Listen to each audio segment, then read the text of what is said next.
Good day natong tanan. Nalipay kay ako nga niya sab kita nining atong pamalandong. Akong tibaya sa mga mag-uuma, sa mga mananagat, sa tanan nga mga tindirog, tindira dinha sa Asiras. Hinautunta nga nakatinda na mo napamugod na sa COVID-19 muna nga hinautunta nga kamo nakapadayon gyapon sa inyong pagpanginabuhi.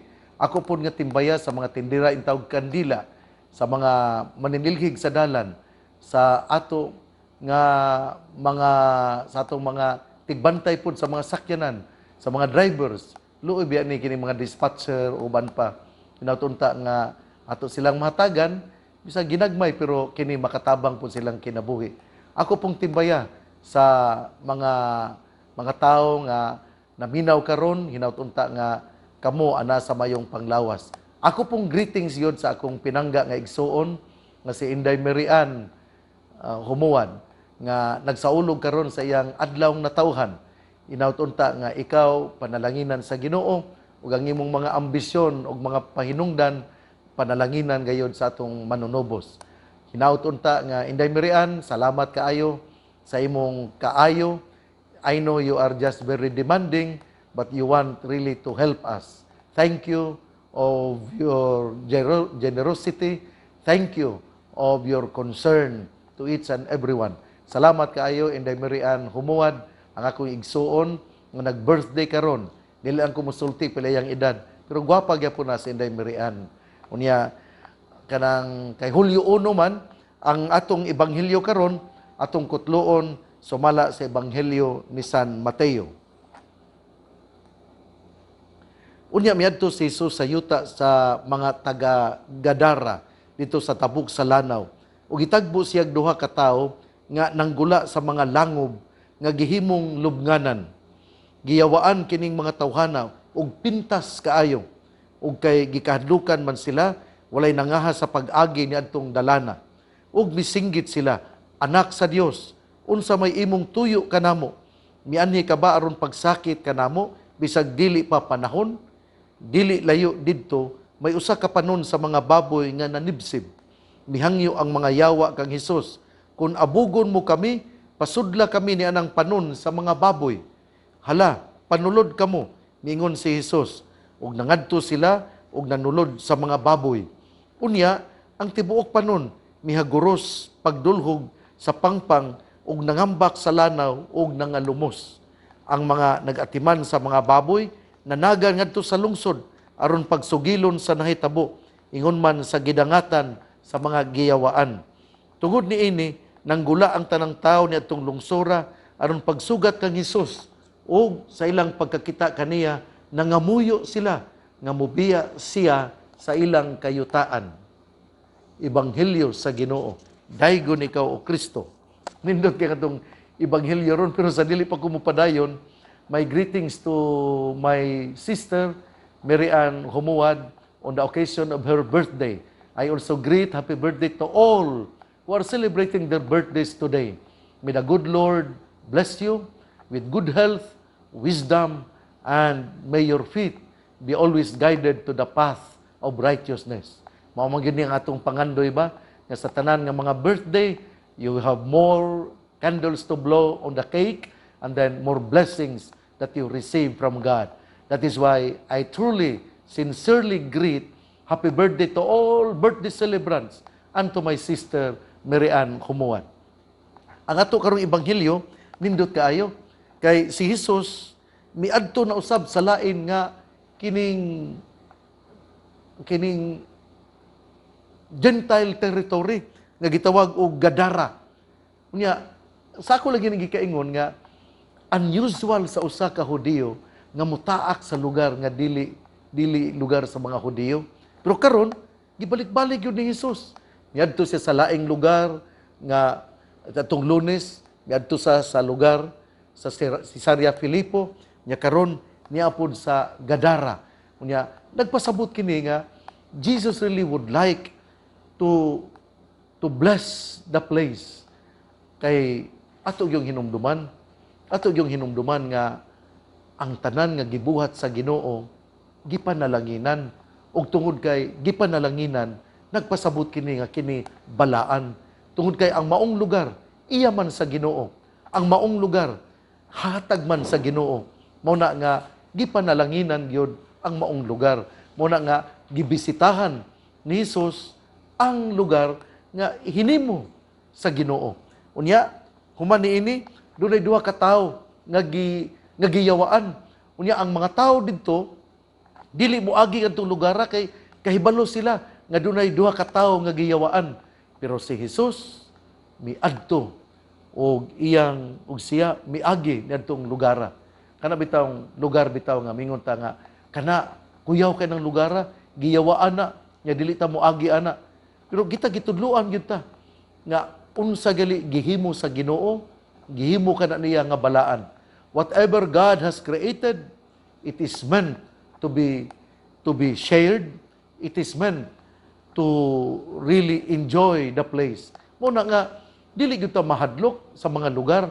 Ang impangatong kahadlukan gud ang mga tao. Mao ni nga dili pod do na may duha gud ka tawo nga dautan, munang nahadlok sila nya. Pero kining duha ka tawo nga dautan nakaila sa tong Ginoo. Matay no? Bisan di ay dautan nga tawo, makaila gyud di ay sa tawo nga balaan. Mo na nga importante gyud kaayo. It is very important that we have to bring the word of God wherever we go. Because even the devil recognizes who God is. It means to say, even the evildoers, they recognize that you are doing good. Muna nga, dinhi sa Ebanghelyo karon, duha ka dautan, duha ka giyawaan. Unya, mihangyo sila, nakaila sila, ug mingon sila, anak sa Dios, unsa may imong tuyo kanamo? Mianhi ka ba aron pagsakit kanamo? Bisag dili pa panahon? Mao na nga, nakaila sila. Even the devil recognizes who God is. Mao na nga, dili yun nato ipuwersa nga moingon ta nga ang Ginoo ang yawa dili makasulod sa atong kinabuhi. Mao na bitaw na nga kana bitaw mga tao bitaw nga magsige gunahunag dautan, mo nang musulod pud ang dautan. That is why I keep on advising, never think of evil. They would say, well, I recognize that the devil is in me. Then immediately, you have to call God. You have to conquer the devil through the name of Jesus Christ. In the name of Jesus, expel all evils and demons in my life. Mao gini atong isulti. In the name of Jesus, pahawa Satanas. Kay mauman kini ang pamaagi aron mawagtang ang dautan.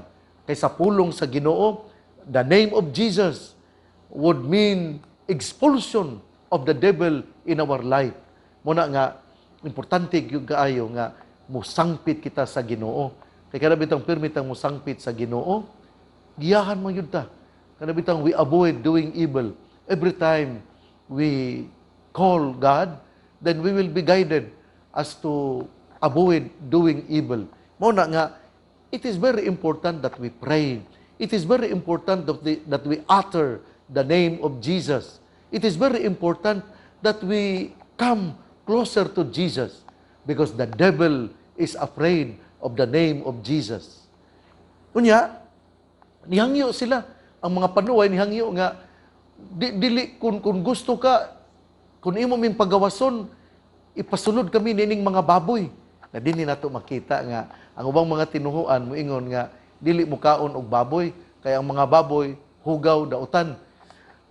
Kadto ra man panahon na bod, nga na niya, nagpabili na wala man. Giingon mo guni nga, ayaw pagkaon og baboy, tungod kay, tinuod yun na, nga kung sobra imong kaon og baboy, mutaas yun ang imong blood pressure. Mukaon kag dinuguan, mutaas yun ang imong blood pressure. Muna nga, gibutangan og control, nga ningon nga, kadang dili maayo nga mukaon ini. God created everything to be good. Wa man mo create ang Ginoo og dautan. God did not create other things to be evil. Wala kita rin nagunahuna ana. Gani sa Acts of the Apostles, ningon man nga unsay si San Pedro giingnan, unsay gilimpyo sa Ginoo, limpyo na kini. Pero mao lagi na dinhi nahadlok ang mga tao Ya, wala naman na ang baboy ron kay ang baboy ayaw pagkaon og daghan. Ilaw lang. Pero ayaw yung hutdo na nimong usa ka kilo, kada adlaw ka kaog usa ka kilo, na mamatay ka yun. Kay naman din na ang mantika po, di man na maayo yun. Unya, sa diha nga nakahibalo ang mga nag-atiman, nakakita, unya misulti didto sa lungsod, ang mga tao ni kurog, ningon sila, uy, kakuyaw ni ini. Pero ang nindot yun nga sulti sa mga tao mingon, nangamuyo sila nga mubiya si Jesus sa ilang kayutaan. Sige jud kog pamalandong ani. Ngano man yun nga, why is it that they prayed, they requested Jesus to leave their place? Sila gud kay mga tingali kini, mga negosyante ba sa baboy. Unya, kining lugara kung daapirmi si Jesus, niya na yung mga yawaan, mahurot ang ilang negosyo. Muna nga ningon sila, sir, ayaw lang yung tao din ni sir, kadang balhin lang lain ng lugar. Pero mo, ang punto yun din na mao, nga kining baboy, dili yung dautan. Ang dautan mao kon daghanon ni mugkaon ang baboy. Mao ni nga, sa itong Ebanghelyo karon gihisgutan, nga si Jesus may bisita sa a Gentile territory. As if telling us that He blessed the Gentile territory. Unya, the two men who were recognized as evil, Jesus healed them. Gipagawas ang dautan nga espiritu, ang yawa, o ang mga dautang espiritu, ang mga yawa, miadto sa baboy. Pero wa magpasabot nga hangtod karon dautan ang mga baboy. Dili, oy, kay ang baboy, pwede man ang atong kanon, pero importante nga dili ka mukaon og daghan. Do not eat too much because everything that you eat too much would be detrimental to our health. Muna nga dili gyud ta mukaon og daghan. Mga igsuon, duha gyud ka importante nga tema nga pagtulun-an ang atong mahibaw-an nining Domingo, nining adlawng Miyerkules. First, Jesus visits a Gentile territory. Ikaduha, that Jesus expelled demons on the two men who were possessed by the devil. Sa ato pagyudi ay, si Jesus yun ang kaluwasan sa tanan. Si Jesus yun ang tuburan sa kaluwasan. He alone can save us. He is our Savior. Muna nga, si Jesus lamang ang atong dangpan. Pero naay mga santos nga mugiya ka nato aron kita mahiabot usab ngadto sa atong Ginoo. St. James chapter 5 verse 16 ningon siya, the prayer of a holy man will really be heard by the Lord. Muna nga, although Jesus is a Savior, we have our aids, we have our helpers, and those are the saints, the Blessed Mother. Duha ka punto ang Ebanghelyo nga pagtulun-an nato karon. Jesus visited a Gentile territory as if telling us that Jesus blessed the Gentile territory. Ikaduha, nga Jesus expelled demons on the two men, telling us that He alone is our Savior. Igsuon, ang mayong balita nga mo ang pulong ni Jesus, ang ayang pamation, pamalandungan, ug paningkamutan nga mapuy-an. Bulahan ang tao nga namati sa pulong sa Ginoo. Sama siya sa kahoy nga gitanom, daplin sa usa ka sapa, kansang dahon dili gayud malaya. Timpo sa timbunga, siya mamunga. Igsuon, birthday greetings ako ha, sa tanan nga nagsaulog sa ilang adlaw na tawhan, labi na gayud ni Inday Marian Humuan. Ako po nga pasalamat sa tanan nga mitambong sa kining sa lubong sa atong kani Arsobispo sa Archdiocese sa Osamis, si Archbishop Emeritus Jesus Dosado, nga gilubong ni adtong June 30 kagahapon, adlaw nga Martes, June 30 alas 9 sa buntag.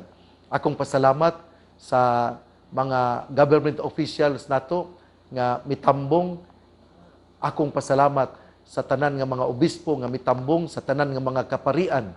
I am very grateful of your support, of your help, and the Lord who sees your generosity will bless you.